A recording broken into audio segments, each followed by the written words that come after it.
I'd like to tell you about the strangest secret in the world.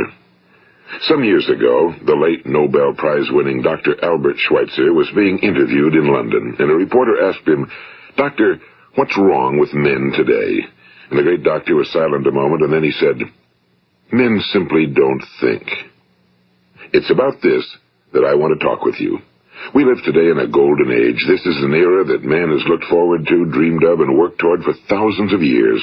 But since it's here, we pretty well take it for granted. We in America are particularly fortunate to live in the richest land that ever existed on the face of the earth, a land of abundant opportunity for everyone. But do you know what happens? Well, let's take 100 men who start even at the age of 25. Do you have any idea what will happen to those men by the time they're 65? These 100 men who all start even at the age of 25 believe they're going to be successful. If you ask any one of these men if he wanted to be a success, he'd tell you he did. And you'd notice that he was eager toward life, that there was a certain sparkle to his eye, an erectness to his carriage, and life seemed like a pretty interesting adventure to him. But by the time they're 65, 1 will be rich. 4 will be financially independent. 5 will still be working. 54 will be broke. Now think a moment. Out of the 100, only 5 make the grade. Now why do so many fail? What has happened to the sparkle that was there when they were 25? What's become of the dreams, the hopes, the plans? And why is there such a large disparity between what these men intended to do and what they actually accomplished? When we say about 5% achieve success, we have to define success. And here's the best definition I've ever been able to find. Success is the progressive realization of a worthy ideal. If a man is working toward a predetermined goal and knows where he's going, that man is a success. If he's not doing that, he's a failure. Success is the progressive realization of a worthy ideal.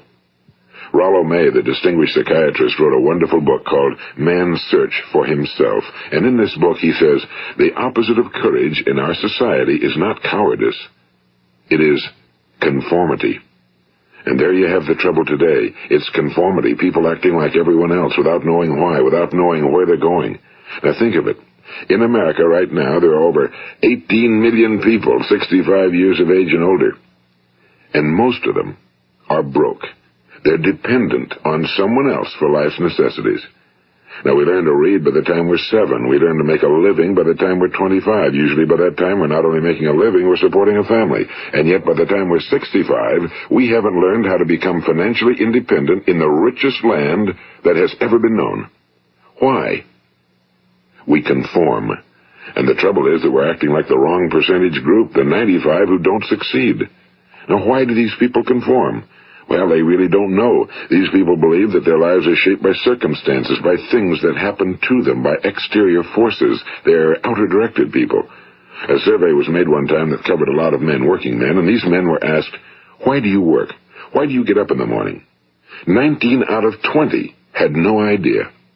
If you ask them, they'll say, well, everyone goes to work in the morning, and that's the reason they do it, because everyone else is doing it. Now let's get back to our definition of success. Who succeeds? The only person who succeeds is the person who is progressively realizing a worthy ideal. He's the person who says, I'm going to become this, and then begins to work toward that goal.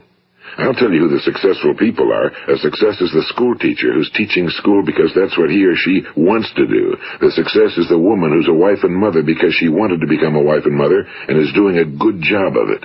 The success is the man who runs the corner gas station because that was his dream. That's what he wanted to do.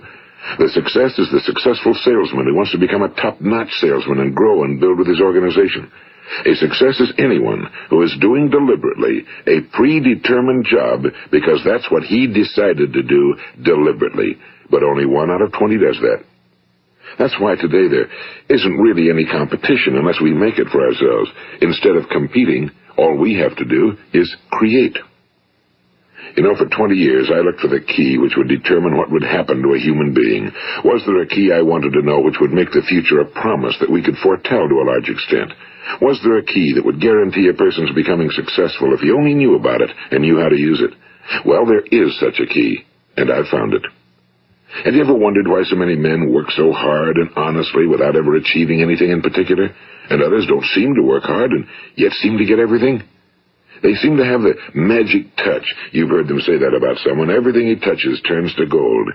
And have you ever noticed that a man who becomes successful tends to continue to become successful? And on the other hand, have you noticed how a man who's a failure tends to continue to fail? Well, it's because of goals. Some of us have goals, some don't. People with goals succeed because they know where they're going. It's that simple. Think of a ship leaving a harbor, and think of it with the complete voyage mapped out and planned. The captain and crew know exactly where it's going and how long it'll take. It has a definite goal. Now, 9,999 times out of 10,000, it will get to where it started out to get. Now, let's take another ship, just like the first, only let's not put a crew on it or a captain at the helm. Let's give it no aiming point, no goal, no destination. We just start the engines and let it go. I think you'll agree with me that if it gets out of the harbor at all, it will either sink or wind up on some deserted beach, a derelict. It can't go anyplace because it has no destination and no guidance, and it's the same with a human being. Take the salesman, for example. There's no other person in the world today with the future of a good salesman.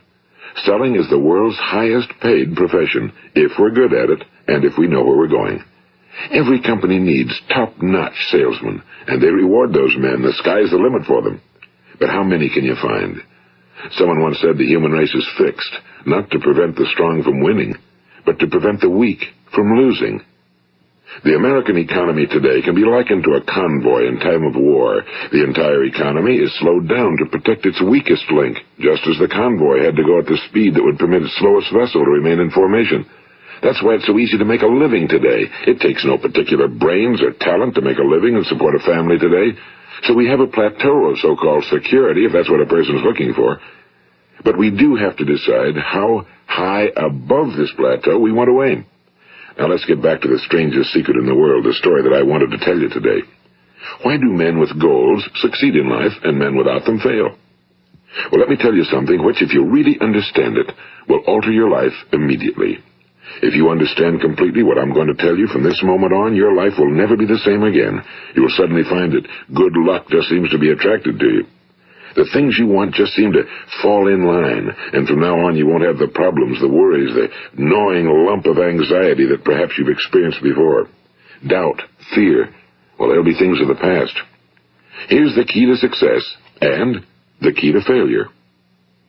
We become what we think about. Now let me say that again. We become what we think about. Throughout all history, the great wise men and teachers, philosophers and prophets have disagreed with one another on many different things. It's only on this one point that they are in complete and unanimous agreement. Listen to what Marcus Aurelius, the great Roman emperor, said. A man's life is what his thoughts make of it. Disraeli said this, everything comes if a man will only wait. I've brought myself by long meditation to the conviction that a human being with a settled purpose must accomplish it, and that nothing can resist a will that will stake even existence for its fulfillment. Ralph Waldo Emerson said this, a man is what he thinks about all day long. William James said, the greatest discovery of my generation is that human beings can alter their lives by altering their attitudes of mind. And he also said, we need only in cold blood act as if the thing in question were real, and it will become infallibly real by growing into such a connection with our life that it will become real. It will become so knit with habit and emotion that our interest in it will be those which characterize belief. And he also said, if you only care enough for a result, you will almost certainly attain it. If you wish to be rich, you will be rich. If you wish to be learned, you will be learned. If you wish to be good, you will be good. Only you must then really wish these things, and wish them exclusively, and not wish at the same time 100 other incompatible things just as strongly. In the Bible, you read in Mark 9:23, if thou canst believe, all things are possible to him that believeth. My old friend Dr. Norman Vincent Peale put it this way, this is one of the greatest laws in the universe. Fervently do I wish I had discovered it as a very young man. It dawned upon me much later in life, and I found it to be one of the greatest, if not my greatest discovery outside of my relationship to God. The great law, briefly and simply stated, is that if you think in negative terms, you will get negative results. If you think in positive terms, you will achieve positive results. That is the simple fact, he went on to say, which is at the basis of an astonishing law of prosperity and success. In 3 words, believe and succeed. William Shakespeare put it this way: our doubts are traitors and make us lose the good we oft might win by fearing to attempt. George Bernard Shaw said, people are always blaming their circumstances for what they are. I don't believe in circumstances. The people who get on in this world are the people who get up and look for the circumstances they want, and if they can't find them, make them. Well, it's pretty apparent, isn't it? And every person who discovered this for a while believed that he was the first one to work it out. We become what we think about. Now, it stands to reason that a person who's thinking about a concrete and worthwhile goal is going to reach it, because that's what he's thinking about, and we become what we think about. Conversely, the man who has no goal, who doesn't know where he's going, and whose thoughts must therefore be thoughts of confusion and anxiety and fear and worry, becomes what he thinks about. His life becomes one of frustration and fear and anxiety and worry. And if he thinks about nothing, he becomes nothing. Now, how does it work? Why do we become what we think about? Well, I'll tell you how it works as far as we know. Now, to do this, I want to tell you about a situation that parallels the human mind. Suppose a farmer has some land, and it's good fertile land. Now, the land gives the farmer a choice. He may plant in that land whatever he chooses. The land doesn't care. It's up to the farmer to make the decision. Now, remember, we're comparing the human mind with the land because the mind, like the land, doesn't care what you plant in it. It will return what you plant, but it doesn't care what you plant. Now let's say that the farmer has 2 seeds in his hand. One is a seed of corn, the other is nightshade, a deadly poison. He digs 2 little holes in the earth and he plants both seeds, one corn, the other nightshade. He covers up the holes, waters, and takes care of the land, and what will happen? Invariably the land will return what's planted. As it's written in the Bible, as ye sow, so shall ye reap. Now remember, the land doesn't care. It'll return poison in just as wonderful abundance as it will corn. So up come the 2 plants, one corn, one poison. Now, the human mind is far more fertile, far more incredible and mysterious than the land, but it works the same way. It doesn't care what we plant. Success, failure. A concrete, worthwhile goal, or confusion. Misunderstanding, fear, anxiety, and so on. But what we plant, it must return to us. You see, the human mind is the last great unexplored continent on Earth. It contains riches beyond our wildest dreams. It will return anything we want to plant. Now, you might say, well, if that's true, why don't people use their minds more? Well, I think they figured out an answer to that one, too. Our mind comes as standard equipment at birth. It's free, and things that are given to us for nothing we place little value on.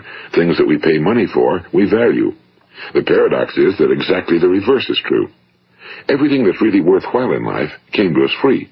Our minds, our souls, our bodies, our hopes, our dreams, our ambitions, our intelligence, our love of family and children and friends and country, all these priceless possessions are free. But the things that cost us money are actually very cheap and can be replaced at any time. A good man can be completely wiped out and make another fortune. He can do that several times. Even if our home burns down, we can rebuild it. But the things we got for nothing, we can never replace.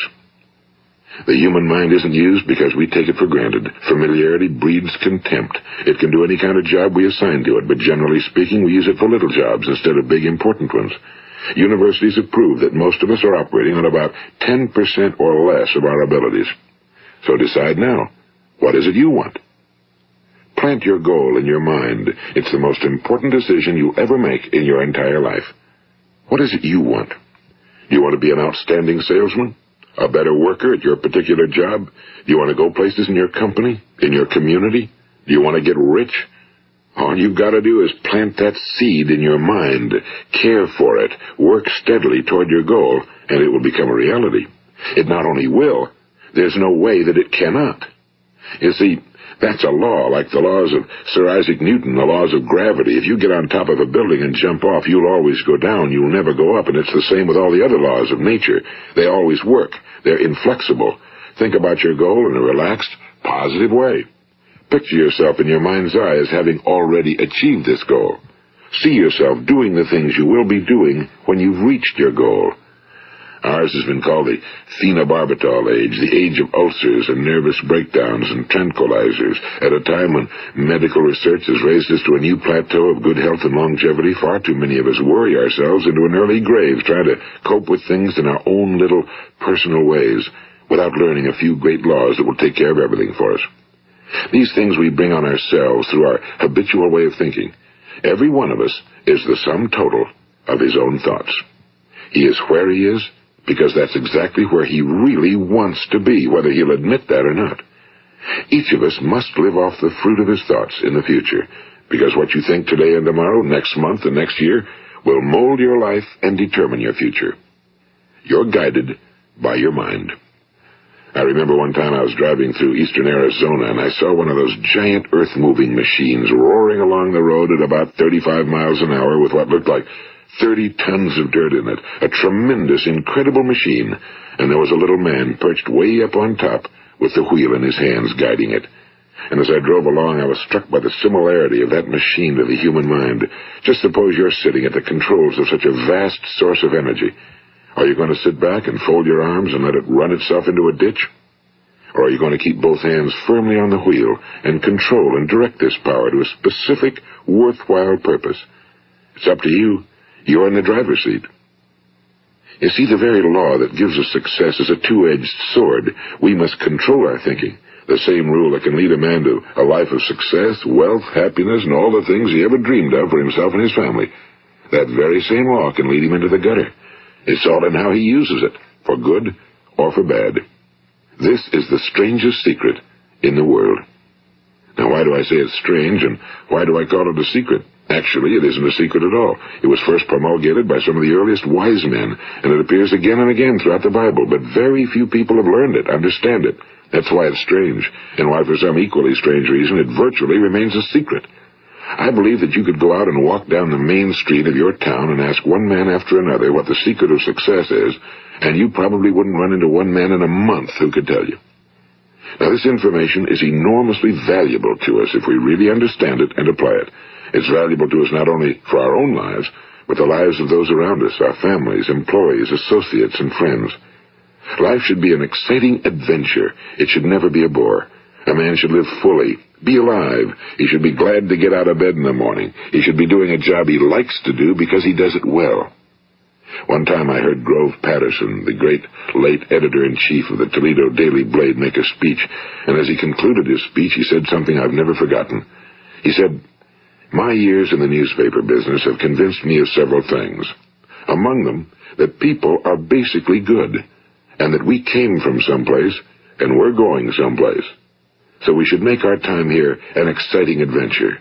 The architect of the universe didn't build a stairway leading nowhere." And the greatest teacher of all, the carpenter from the plains of Galilee, gave us the secret time and time again. As ye believe, so shall it be done unto you. I've explained the strangest secret in the world and how it works. Now, on this side, I want to explain how you can prove to yourself the enormous returns possible in your own life by putting this secret to a practical test. I want you to make a test that will last 30 days. It isn't going to be easy, but if you'll give it a good try, it will completely change your life for the better. Now, back in the 17th century, Sir Isaac Newton, the English mathematician and natural philosopher, gave us some natural laws of physics which apply as much to human beings as they do to the movement of bodies in the universe. And one of these laws is that for every action, there is an equal and opposite reaction. Simply stated, as it applies to you and me, it means we can achieve nothing without paying the price. The results of your 30-day experiment will be in direct proportion to the effort you put forth. To be a doctor, you must pay the price of long years of difficult study.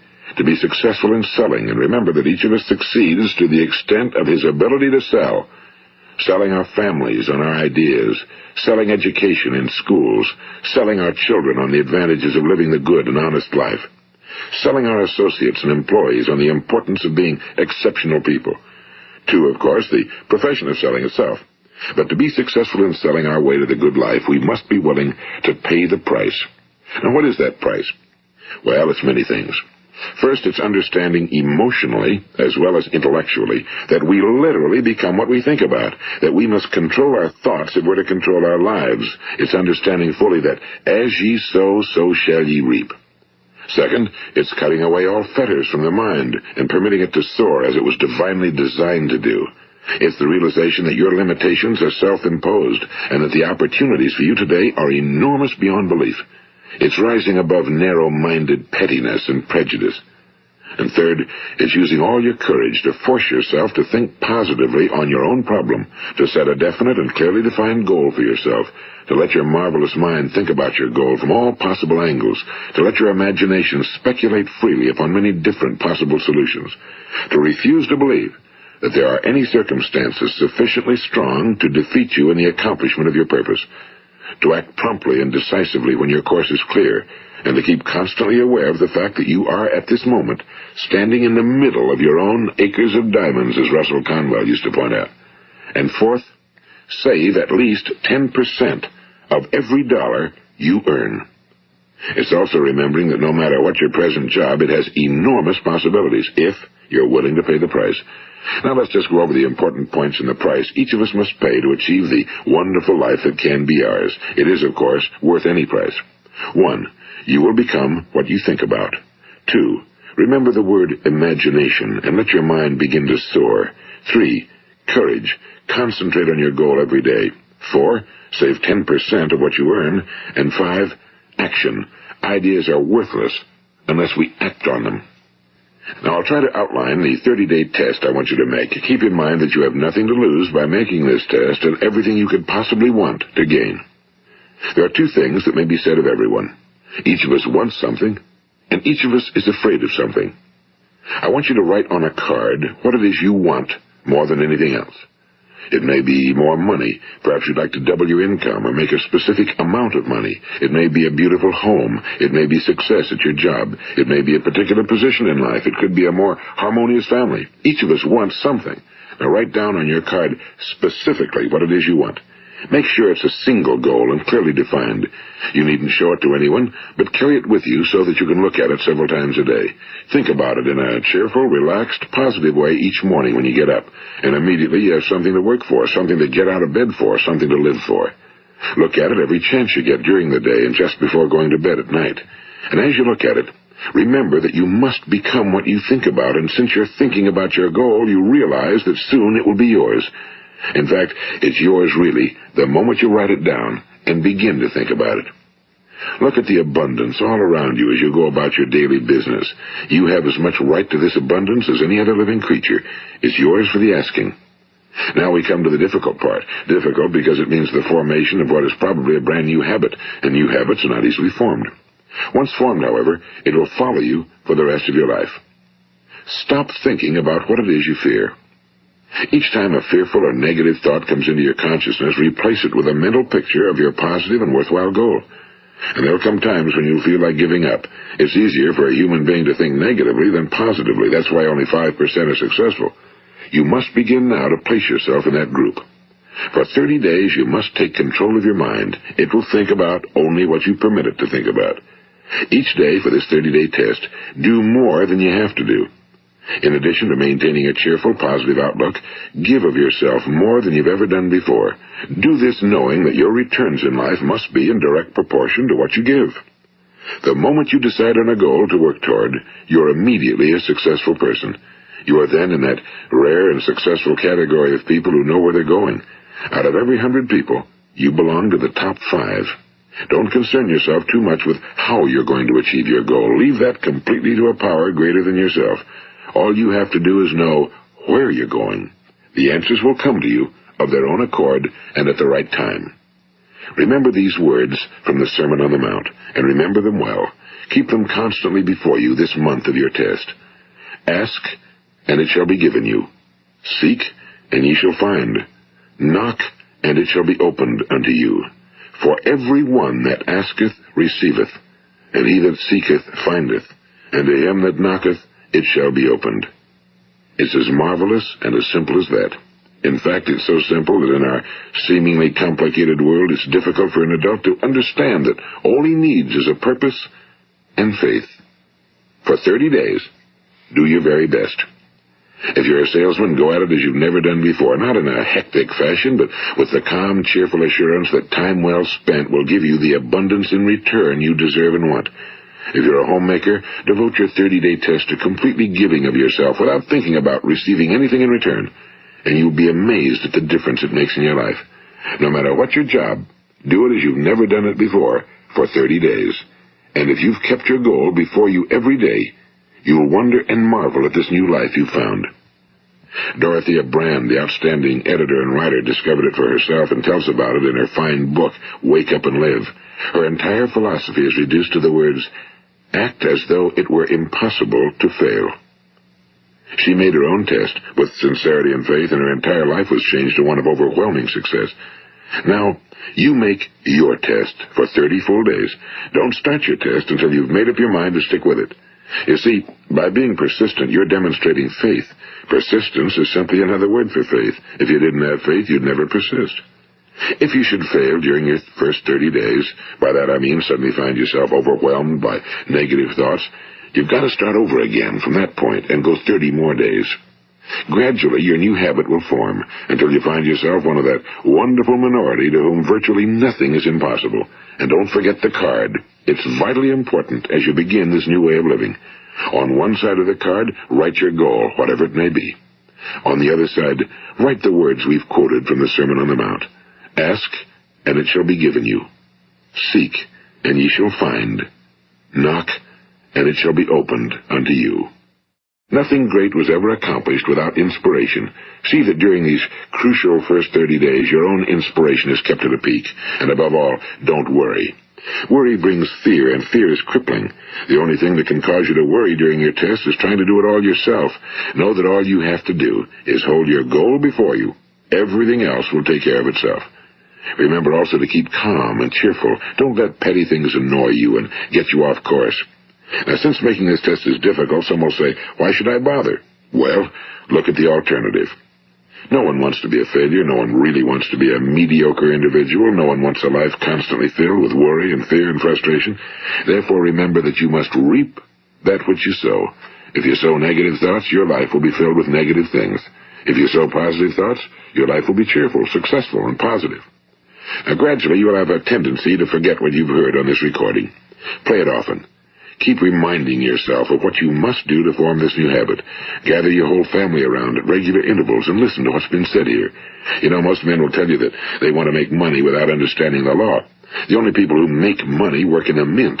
The rest of us must earn money. This is what causes those who keep looking for something for nothing or a free ride to fail in life. The only way to earn money is by providing people with services or products which are needed and useful. We exchange our time and our product or service for the other man's money. Therefore, the law is that our financial return will be in direct proportion to our service. Now, success is not the result of making money.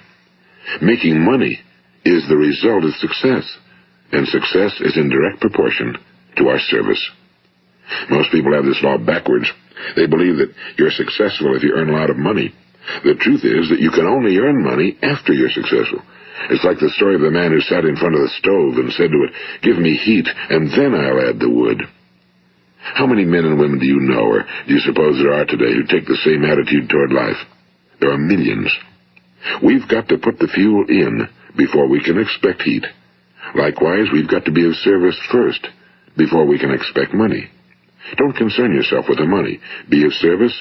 Build, work, dream, create.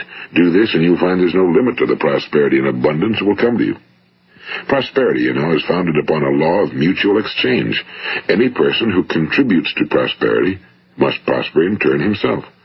Sometimes the return will not come from those you serve, but it must come to you from someplace, because that's the law. For every action, there is an equal and opposite reaction. As you go daily through your 30-day test period, remember that your success will always be measured by the quality and quantity of service you render, and money is a yardstick for measuring this service.